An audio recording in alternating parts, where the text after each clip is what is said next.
Mikey TV. Mikey TV. All right, so I'm gonna respond to Tim Bradley's unbiased breakdown on the Canelo versus Crawford fight. All right, you know Tim Bradley's bias, and this guy's annoying, man. But let me. He says some good points on his breakdown, but he also says some dumb stuff. So I'm gonna break it down a little bit for what I got from the video, and you guys be the judge. All right, so.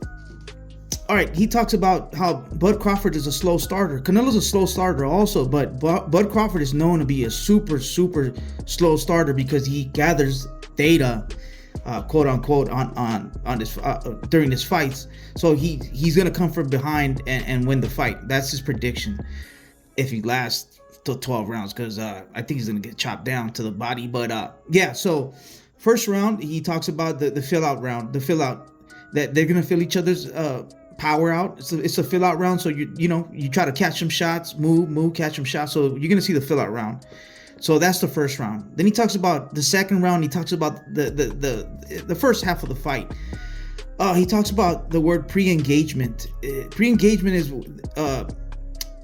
the anticipation, the things you do before you get to the sweet spot, the mid-range. In the second round, Canelo's gonna start applying that pressure, man. Pre-engagement with Crawford is a little bit more difficult than a Charlo, okay? And let me explain this. So pre-engagement is the movements before you get into that sweet spot, which is mid-range, to be able to let your hands go, right? Both guys are trying to counter each other movement. Both guys are looking at each other's, hands, trying to anticipate what they believe is going to come next. So the anticipations, the feints, you counter each other's movements. So you know what I mean. You're doing movements and you see what he does, and you feed off each other's rhythm. You know what I mean. So they're feinting and faking each other, and that's the thing. When it comes to that, Bud gets in trouble when fighters take their time. Madrimov at 154 when Crawford fought him, a guy with only 10 fights. I repeat, a fighter with only 10 fights fainted Crawford to death, and every time and they knew that. Madrimov's corner knew that. They knew that, so they fainted Bud Crawford, and Bud Crawford freezes and boom, landed that right. Feints. They kept feigning, and boom, he kept landing that right. So imagine the king of the counterpuncher, the king of pre-engagements. Before he gets to the sweet spots, the feints and these fakes, the experience Canelo has. He doesn't have 10 fights. He has like about 70-something fights. He's been in the ring with Floyd, Cotto, Bivol. I mean, you name it. Triple G. So you don't think Canelo can feint? So he's gonna feint him, and he might get hurt with a right. But yeah, so Crawford has trouble with feints, and so that pre-engagement, Crawford's gonna get in trouble. So he's talking about the second round and the first half of the fight. And that pre-engagement, when you get to that mid-range, the sweet spot, Canelo's not going to worry about Crawford's power. And Bradley says that Canelo's going to walk through his power, and I agree with that. I agree that Crawford's moving up. He didn't have power at 154 pounds when he fought Madrimov, so he's moving up to 168 with a year off, and fighting the king of 168 pounds, and didn't even get a tune-up fight. And Canelo's gonna walk through his shots, man. Does he have the power to get Canelo off of him? I don't think so, man. We can see at 154. So, and also in that pre-engagement stage, and talking about the sweet spot, the mid-range, Canelo's gonna walk through it, and Canelo's gonna start working the body.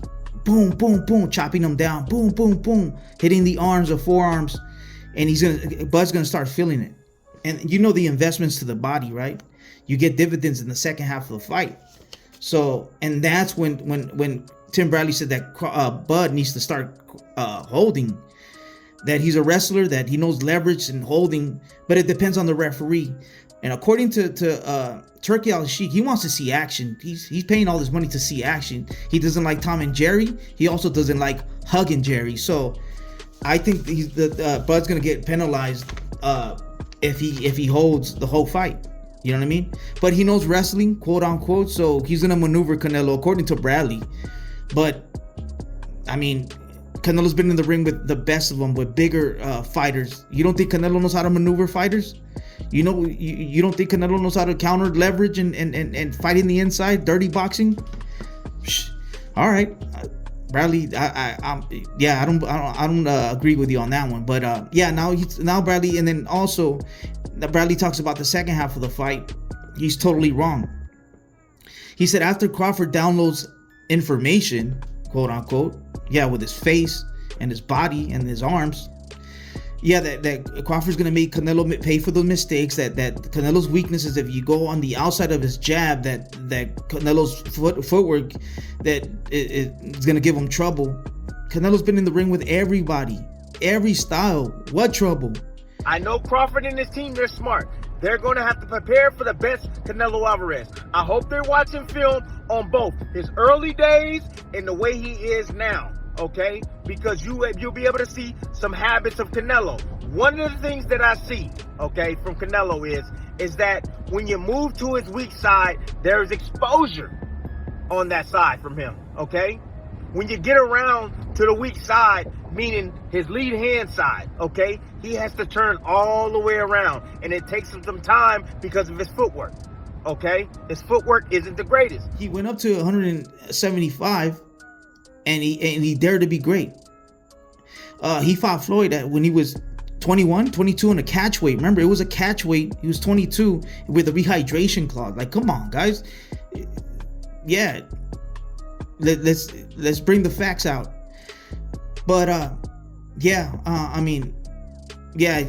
he's not gonna counter him. He said that Crawford's gonna counter him and start throwing combinations after he downloads information, just like Bivol. The only similarities that the Bivol fight versus Canelo and the Crawford versus Canelo fight is that when Canelo moved up to face Bivol, he didn't take a tune-up. Remember that. Also, Canelo got tired in the second half of the fight. Crawford didn't take a tune-up. He's moving up, not one division. Canelo moved up one division. Now 2 to 3, because Crawford's not really a 154 pounder. He had trouble with a guy with 10 fights. So he's moving up 3 divisions, 168, no tune-up, hasn't fought in a year. So he's fighting an uphill battle. Is this a cash grab? I don't know. You be the judge. But so after he downloads the information, he's gonna beat Canelo like how Bivol beat him, but he's gonna get tired in the second half of the fight, just like Canelo got tired in the second half of the fight versus Bivol. I was like, what's going on? Canelo, he got tired. You can see it because it was a weight. You're supposed to take a tune-up, two tune-up fights, 3 tune-up fights. Boots Ennis is just moved up to 154 and he's taking 2 to 3 tune-up fights. That's smart, even though people are judging him, but that's smart. You're supposed to do that.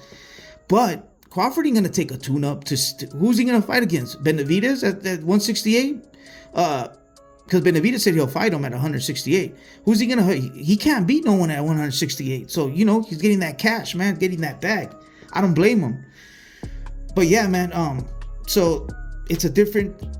He's not gonna beat him like how Bivol beat him. Different style, different weight, different height. He's not Bivol. Bivol's a smart fighter. He doesn't fall for those feints. As we can see in the Majumdar fight. And then fighters, if you look at Crawford's fight, fighters that take their time, they give him trouble. When you take your time, Crawford gets in trouble. If you slow it down, and that's what Canelo's gonna do. He's gonna slow it down. Boom, make him pay, give him that educated pressure, to the arms, chop him down. Because Canelo throws 2 to 3 shots, two shots at a time. Boom, boom. Boom, boom, boom, or just one shot to the arms. Little by little, he's gonna get him tired mentally and physically. Yeah, I'm gonna have to disagree on Bradley's breakdown. It's a little biased. Crawford's not gonna come back from behind and beat Canelo like Bivol beat Canelo. It's just like all those factors I gave you in this video. Crawford's fighting an uphill battle, man. There's too much weight. The power's not there. Can he take the Canelo's punch? We're gonna see. But yeah, can't wait. But that's all I got Mikey TV. I'm gone. Back.